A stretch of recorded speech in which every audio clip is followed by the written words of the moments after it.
Hello, my name is Christian Dazen. I will give a presentation about Relax and Recover automated testing. So, who am I? I'm one of the main contributors of Relax and Recover, and it's the first time in my life that almost nothing had to say about Relax and Recover. I had other people who were doing that for me, but it's very nice. So, in this talk,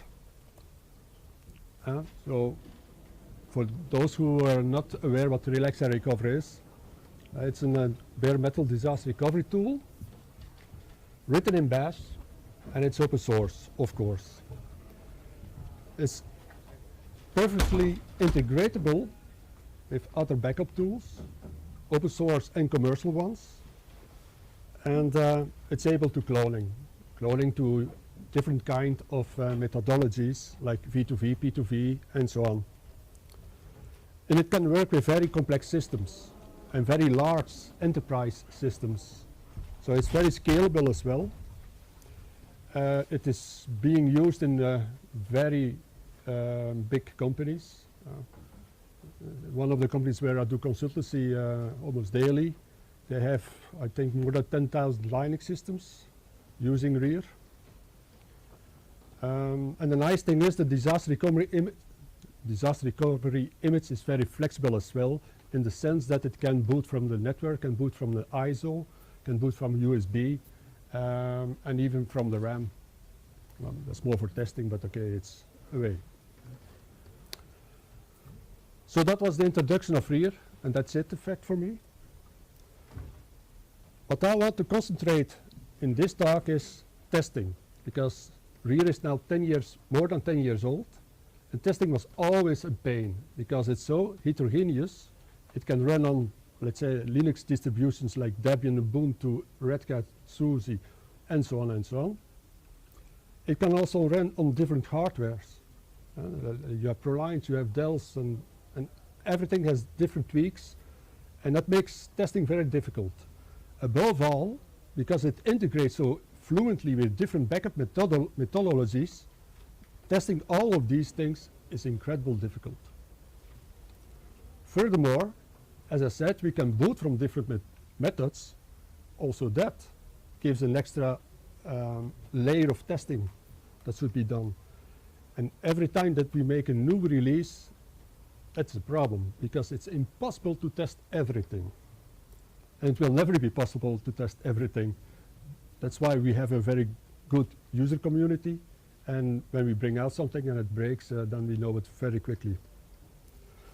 So the bottom line is testing is and will always stay a pain, but we try to overcome first levels, let's way of speaking, and get some automated testing done.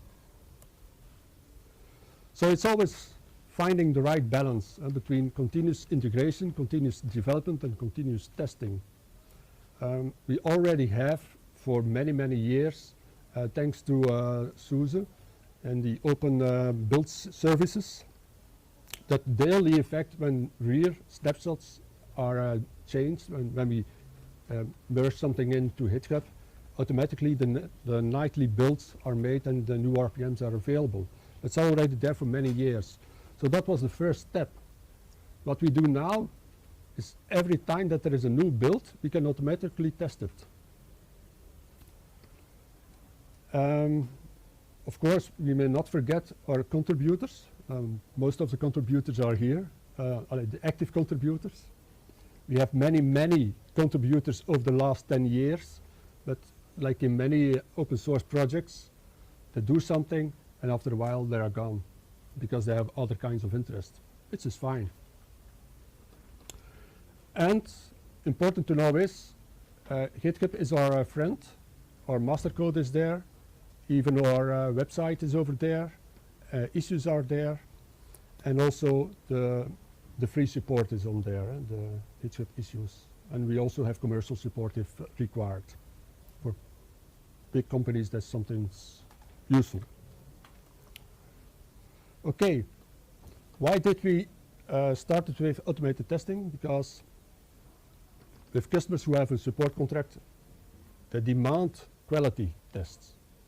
So that was the first step that we did, is to introduce these automated testing to have at least an improved level of contribution and improved level of stability in our software, that it didn't break, or if it breaks, that we know it in fact immediately that it will break. So what will the automatic testing in fact do? It will create a disaster recovery image, it will create a backup, it will boot and recover virtual machine over PXE network booting, it will recover it automatically, and it will restart.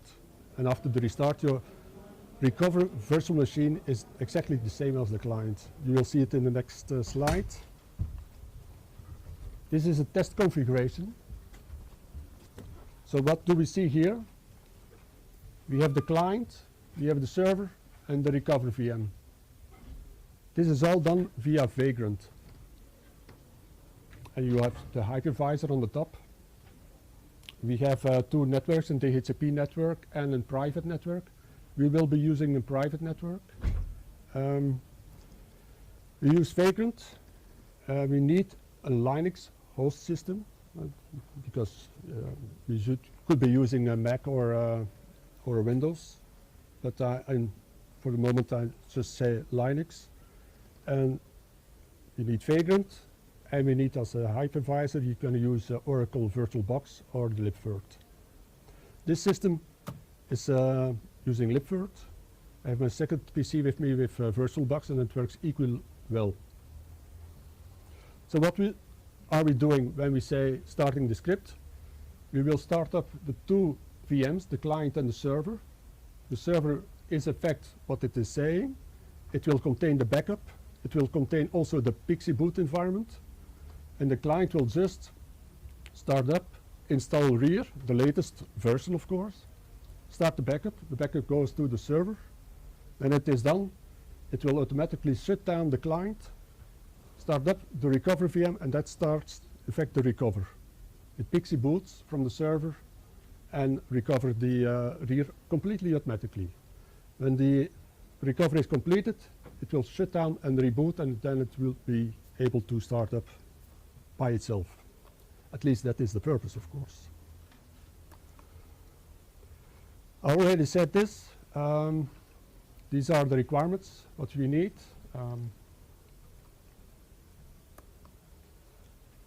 So also the automated testing is in simple scripting. It is also available on GitHub. You can see it here. It's on my personal name account. You can see it also on Memback. You just have to clone it and start the script. And you can log in as Vagrant. You can log in as root with the password Vagrant. And that's it.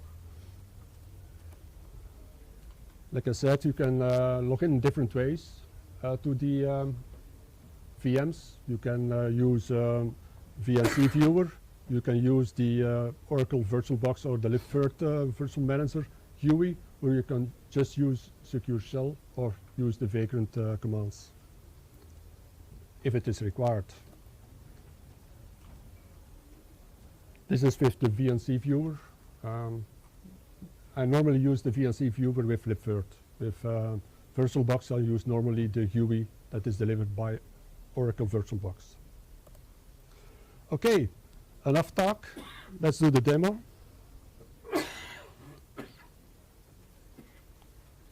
So here you can see the script. It's a simple script, in fact. It's a sequential script. It has some commands because it is a purpose to test the distribution. The only distribution for the moment implemented is CentOS 7 because that was required by the customer. And we can have boot methods. The default boot method is PXE booting, and the other one that will be supported very soon is ISO. It is support because I also have a workshop using ISO, so it's just a matter of time to implement it over here. It's already half implemented but not complete. The boot server can be changed. By default is the server VM. but if you have another requirement, you can overrule it. The same with the provider. But I will start the script and I can talk afterwards, during the script. Because this is libvirt. The -p is the provider. The default is VirtualBox. Because this is libvirt, I have to say -p libvirt. And that's it. The rest I can keep as default. So start it. What is the script doing now? You can see it on the bottom. It will start up the two VMs, the client VM and the server VM. So this is pure Vagrant work now. Vagrant is starting up the two VMs. I could have cheated and already started them on front, but it is not really quick enough to do its job. So once the two clients are up and running, you will be seeing, hopefully soon. All right, they are provisioned. I don't care to have an update for the moment, so we wait for 5 seconds because you can interrupt. Now you have the status. You have seeing the two client and the server VM are running. We do a test if the network is okay. Yes, we can communicate with the client and the server VM. And now, what the client VM, inside the client VM, we will pull the latest rear snapshot image from the OpenSUSE build services. That is what you're seeing now. You see? Hopefully it will be working because I haven't tested this. It is a new one. So this is live, guys. I'm not cheating, it's not a video. This is live, and so it can fail. All right, what you see here, over there, that is the etc rear local configuration. So what you see here, that you're using PXE booting.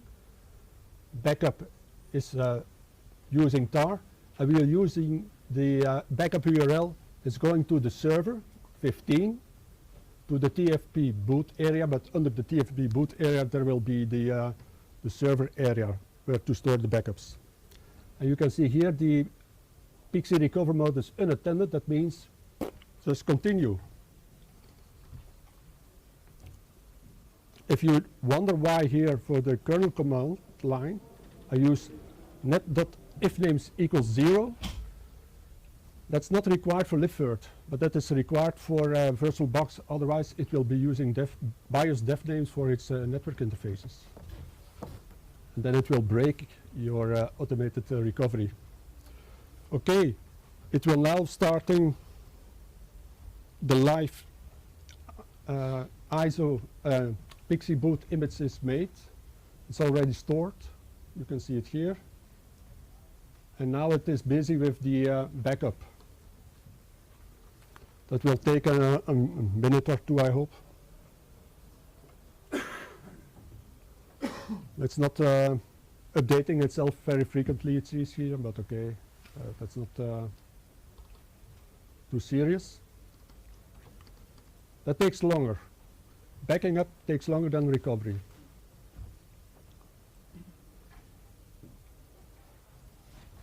So you're only supporting CentOS 7 because that was the only requirement? Yes. But have you tested the same tool with other distributions? Like CentOS 6 should be mostly the same unless you're doing... I have no doubts that it will not work. It's just a matter of implementing it and putting time in it to test it out. And now, how old is the automation? How old? Yeah, like... Oh, month or two. Yeah, so it's okay. So It's quite new. It's quite new. Yeah, yeah. Okay. Finally, the client is halting. We will starting up the recover VM. It will try to PXE boot. It will. There are two interfaces: the DHCP interface and there's the private network. It first tries the PHCP interface. That won't work. Then it will try the second interface.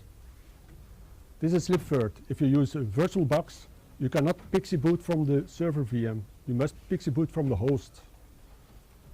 That's the limitation of VirtualBox, but okay. That's why I said we're using Linux. Okay, that's the menu. It's already starting the RAM image. System is almost up and running, the recover image. It's already formatted to the hard disks, and it's already restoring the data. Within a minute or so, it will be finished. What it will do then, it will trigger the server configuration, the PXE boot configuration, and says, okay, now you have to boot the next time from the default hard disk, not from the network, not from the RAM image. It's already done with restoring the data. It's rebuilding its initial RAM disk because it was a cloning. It's not exactly the same disk size. So it was a cloning. This was a V2V migration that we did. So it was not an exact copy. It was an other size of disk. Otherwise, we would never rebuild our initial RAM disk if it's not the same. If it was the same. That takes longer than the recovery of the data. Okay. Okay, once this step is done, then we are finished. Just installing the grip, bootloader, and yeah, then that's the step we were referring in the other talk that I was asking about the MBR, and he said that Grab is installing it. Mhm. That's the step. Okay.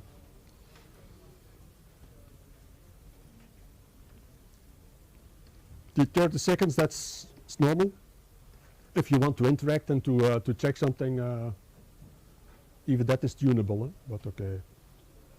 It's still fair, 30 seconds waiting. Is it easy to exclude some file systems from the backup? Yes, that's all foreseen. Most of these variables, you have to look in the /user/share/rear/conf default.conf file. All the used variables are defined over there with some description. And Johannes is very good in making good descriptions. Long descriptions. And good. Mine are mostly some comments effect, smaller comments, but Johannes prefers longer comments and a longer text effect, and I do agree that it is useful. Oh. Okay, system is restarting, so the recovery VM is now completely restored and rebooted, and we have our prompt. So the latest rear snapshot was okay. You should be able to log in. Password is vagrant. And if we do an IP -A, the password should be 10, which was the client. So we are now exact copy of the client. And during the automated testing, do you do like any check on the recovered system, like checking if a file is there or whatever? Yeah, yeah. Oh well, this is not. I have not foreseen this in the talk. Let's see. Wait. I will close this QME, and this will stop. If I do the help again, you will see there is a -T from test directory. The test directory is this here. Oh. These are the tests. They are not from me. They are coming from Red Hat. Red Hat is using these tests to validate rear if they want to update something, and that use beakerlib, and it already works. But probably don't have time to do something. Wait a second. I will stop. I will cheat a bit. I will halt the recover. I will start up the client again, because it's vagrant. Even if the recovery is now the client, it would still wanted to check the vagrant client VM. So sorry about that, but okay. Starting up this. Okay, then I go one back. I will use the smallest test, which is a very simple one. It's just the check out the layout of your system. It's something that has been modified. If you update the kernel or you modify or increase one of your volumes, then it's required that you rebuild the VEC and do rear image. All right, so the test directory. So that's the check change disk layout. So rear automated, I have to use the libvirt. And the test, let's use this one. Oops, okay. That's a validation test. So now we can skip the bringing up the vagrant because they are already up and running. So that goes quicker.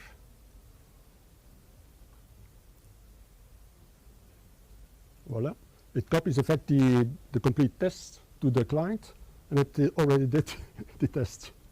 So the first test is done, and what I do, I copy the test back to my host system here. So every time I run a test, I also have a copy of the logging.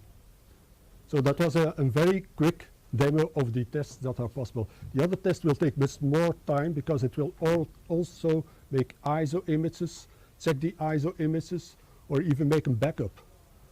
But I don't have time for this to demonstrate. This demonstrates what the possibilities are of these test scripts prepared by Red Hat. This is written in Bakelib. But yesterday I learned something new with batch, and I will use that in the future also. Are these tests available? Like Yes. these Everything is on GitHub. included the test? Yeah, Okay. yeah, yeah. It's made available by Red Hat also. Okay. Are there any questions whatsoever? Was it clear enough? It was a nice talk for me because I didn't have to say too much. System did it for me. Any question? Yeah. Do you have an estimate about how much time you need to bring another operating system? Like, Okay. just getting Yeah. The question was, do I have an estimation how much time it will take to bring another system distribution effect into the rear automated testing? If it's an RPM base, it's rather quick. If it's, for example, in W1, that will take a bit more time. But I think normally a few days. Yeah, a few days would be enough. Because the methodology is exactly the same as maybe the other packages, and for the rest it's exactly the same. Yeah. The framework is there, so it's only just a matter of making the right moves, in fact. Yeah. Any other questions? No? Then I thank you very much for your time, and please enjoy the rest of the day, here or outside. Thank you.